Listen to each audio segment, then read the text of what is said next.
ठराविक वेळेपेक्षा 3 दिवस उशिरा मान्सून कोकणात आला खरा, पण अर्धा जून महिना संपत आला तरी मान्सूनचा प्रवास कोकणामध्येच रखडलेला आहे। राज्यातल्या काही भागात पावसाच्या 1-2 सरी वगळता अद्याप पावसाचा पत्ताच नाहीये। तर हवामान खात्याच्या अंदाजानुसार पुढील 5 ते 6 दिवस तरी पावसाची शक्यता नाही। मुंबईसह अनेक ठिकाणी उष्णतेचा आणि दमट हवेचा त्रास वाढलाय। त्यातच उकाडा वाढल्यानं राज्यातील नागरिकांना नकोसं झालंय। घामाच्या धारा निघतायत, अनेकांना उष्माघाताचा त्रास होतोय। मान्सून सक्रिय व्हायला आणखी वेळ लागणार आहे, त्यामुळे शेतकऱ्यांची चिंता वाढली आहे, कारण पेरण्या लांबणीवर जाण्याची शक्यता आहे। राज्यातल्या जनतेला आणखी काही दिवस पावसाविना दिवस काढण्याचीच कळ ही सोसावी लागणार आहे।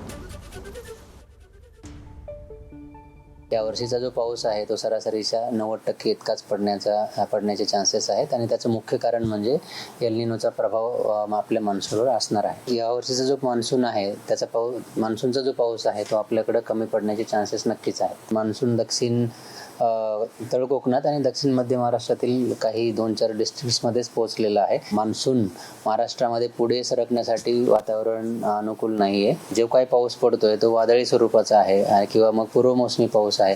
या पावसाच्या बेसिसवर शेतकऱ्यांनी पेरणी करू नये आणि कृषी खात्याकडनं किंवा राज्य शासनाकडनं ज्या काही सूचना दिल्या जातात पेरणीविषयक त्याकडे लक्ष देणं गरजेचं आहे। स्पेशली मराठवाडा आणि पश्चिम महाराष्ट्रामध्ये किंवा विदर्भात सुद्धा पश्चिम विदर्भात सुद्धा या वर्षीचा जो मान्सूनचा पाऊस आहे तो सरासरीपेक्षा कमीच पडण्याची शक्यता आहे।